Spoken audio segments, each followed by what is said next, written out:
Superior Court Judge Marvin Arrington ordered whites out of his Fulton County, Georgia courtroom so he could lecture, as he put it, the 99% of defendants who are black.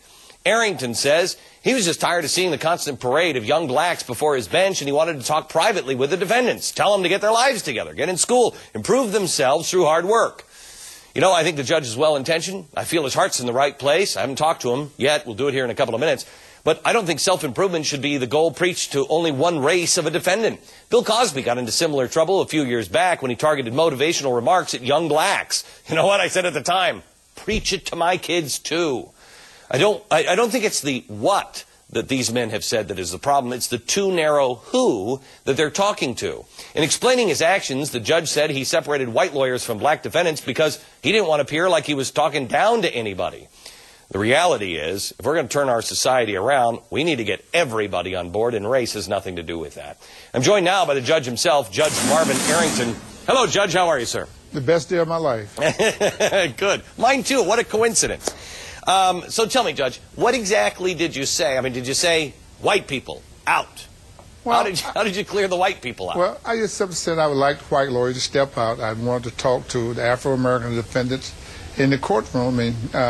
I have, in fact, lectured white defendants, drug cases, and the point I was trying to get over, we cannot continue to commit all these crimes, rape, armed robbery, child molestation, had cases where fathers are going to bed with their daughters, and it's crazy, it's insanity, and say to them they need to try to turn it around.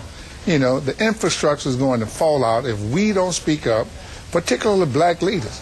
I've been in this community all my life, born and reared here, public high school, and I was there 25 or 30 years ago because I was out of control.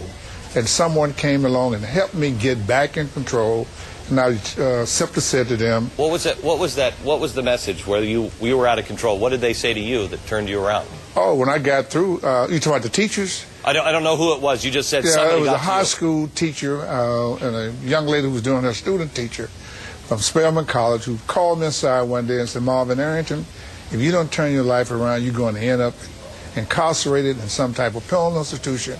And it was the way that she said it that impacted me in a great way. Then I started getting serious about my study, started thinking about going to college. Had an older brother in college who kept saying to me, you need to go to college. And I said, I'm not interested in going to college. But once I started studying, once I started putting my heart and soul into it, I did, in fact, get a football scholarship to college, went to college, thoroughly enjoyed it, and found it to be very advantageous for me. And then I decided to go on to law school. So how long have you been a judge? About 6 years, but I've been in politics for almost 30 years. I was the president of the Atlanta City Council for about 10 years, and prior to that, I was on the city council as a council person, and prior to that, an alderman. So I've been in politics almost 31, 32 years. How many complaints have you had on this? No one filed a complaint yet. There's just been news inquiry about what I did, and I tried to explain to them. I was trying to tell them to be a better you. There are some options out there. You don't have to go to jail.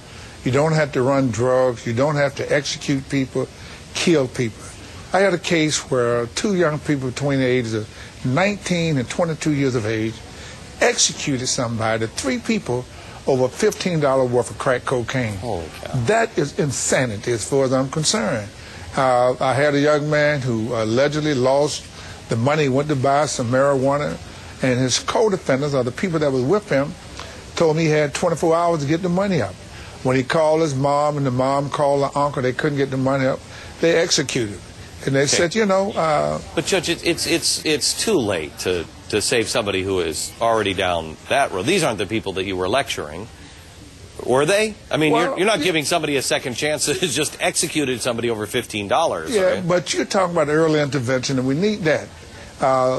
You know, you need to go back to the community, talk to young people, teachers, and parents. Judge, do you think that it is, I mean, do you think it's, you know, hey, I want to be your pal? Or I remember growing up in the 70s, ABC television did this special, it's called Scared Straight. It scared the pants off of me, and I knew I don't want to end up in prison. I don't want to be like that. Are we a little too soft and cuddly for people? Nobody's even held responsible for anything anymore. Oh, they've been held responsible here in Georgia. The state legislature, man, have passed laws and what have you. But all right, good. And what I say to them, if you're 18 years of age and you get a life sentence, your life is over with. Judge, thank you, sir. You keep it up. Thank you very much. Coming up,